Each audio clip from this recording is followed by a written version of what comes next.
What up, friends? I have got a great leg workout for you that you can do at home, and I wanted to take you through how I plan my workouts, because planning makes perfection eventually, with a lot of practice. As you can see, I'm on the go. Once again, I'm always on the go. I'm headed out to find the Clark's store that's still left over at the Galleria because they closed the one closest to me. Boo. And I am on the search for boots. Still, I've been on the search for boots for like a month and a half. And my trip is in like 24 days. And I have no boots. Oh no. So, yes, headed over to find some boots. And yes, I'm going to the Clark's store because hashtag old lady feet. Thank you very much. Comfortable shoes are super important for me when we go on a trip like this because we do so much walking. I do feel confident this time that I've been working out and active enough that I'm going to be able to handle that level of activity. I dealt with it well last time because I was fit, and I know that a lot of people have problems with that because they're not that active in their normal lives, and then when they go on these vacations, of course you want to see everything and do everything in such a short amount of time, and you push yourself harder than you're used to. So, you know, being fit for me, again, it's not really just all like how you look, it's about what it allows me to do. And the leg workout that I am putting in this video is going to be a great way for anybody to get ready for a busy vacation because it keeps your legs fit and strong, which is super important for walking all day and climbing stairs and climbing towers and climbing cliffs or whatever you're climbing.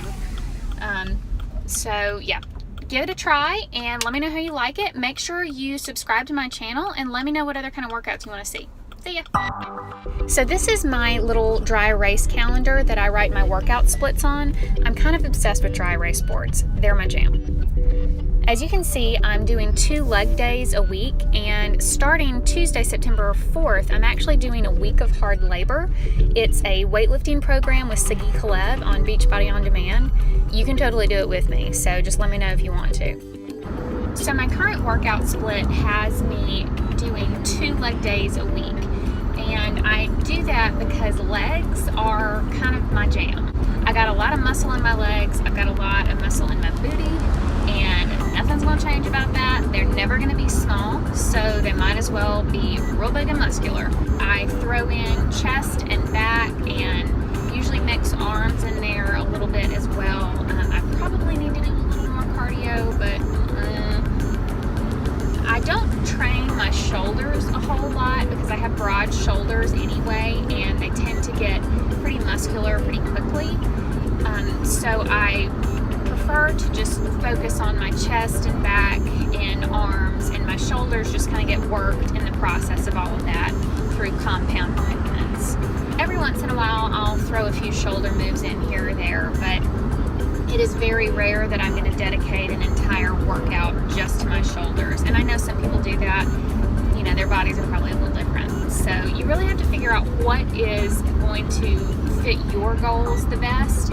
For me, I've got to build as much muscle so I can burn as much fat as I can because I tend to be a heavier person. If y'all hadn't noticed, I'm not one of those Instagram fitness models. Don't have that body. Normal girl here.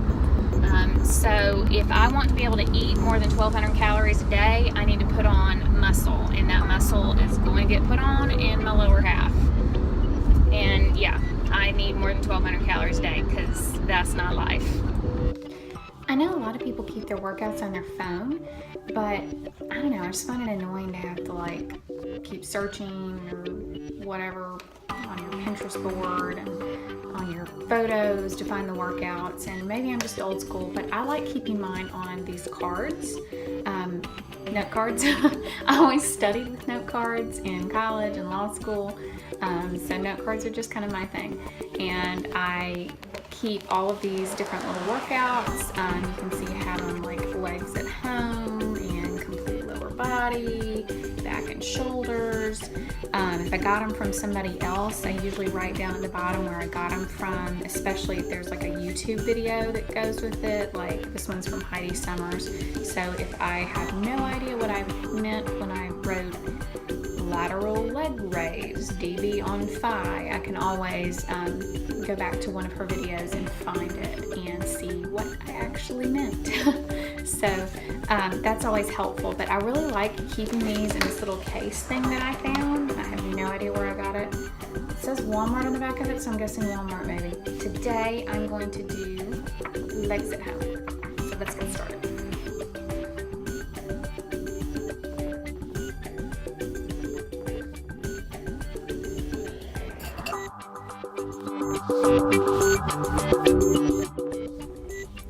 This workout has a warm-up block where I use these little elastic bands. I love these things. But if you don't have them, or if you're just starting out, don't worry about it. Just do them without it.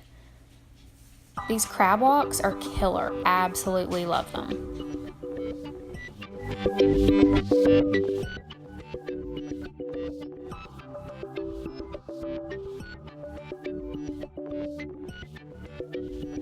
If you don't have a set of these, they're super cheap, and I'll put a link to them on Amazon. This is the kind that I have.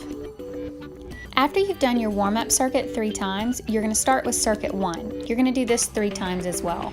We start out with goblet squats. Make sure your toes are pointed out and your knees are going the same direction as your toes. Beginners don't even have to use a weight.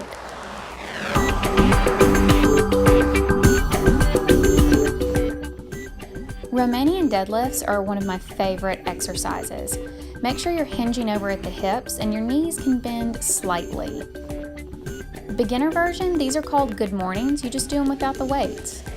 These are really good for your hamstrings. Next up are jump squats. It's a cardio hit right here. See, I do some cardio. Just get your heart rate up. If you're a beginner, you don't even have to jump. You can even go up on your toes or just give me a good squat. Circuit 2, you do this 3 times as well. We're going to start out with curtsy squats.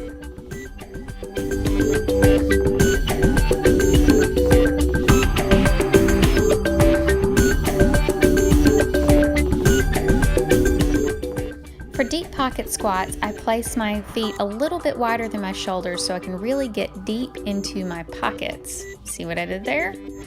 And for beginners, drop the weight. We finish out circuit 2 with some speed skaters. Again, another cardio spike to finish out the round. You're going to do this round 3 times. Time for the 3rd and final circuit. We start out with front lunges for this one. These hurt, but just remember, it's your last circuit. You are going to do them 3 times though, so go slow. Make sure you get your balance in between each lunge. For beginners, drop the weight. It's more important to get your balance and to have the right form than to carry the weight. You're going to go straight into glute bridges. I use a weight on my hips for these because I have really strong hips. But if you're a beginner, don't worry about the weight. Time to flip it over for some donkey kicks.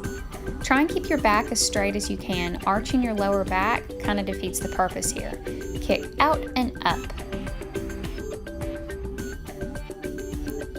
Now go straight into 10 fire hydrant lifts on each side. Yes, go ahead and laugh like you're peeing on a fire hydrant. These are really good for your hips though, especially if you're a runner. And we finish this out with one last cardio spike. This is a sumo burpee. See how I'm staying in a squat position like I'm a sumo wrestler? That's the whole point. It really burns your legs out. Do 10 of these. For beginners, you modify just like you would modify a regular burpee. You step back one leg at a time and then step up again.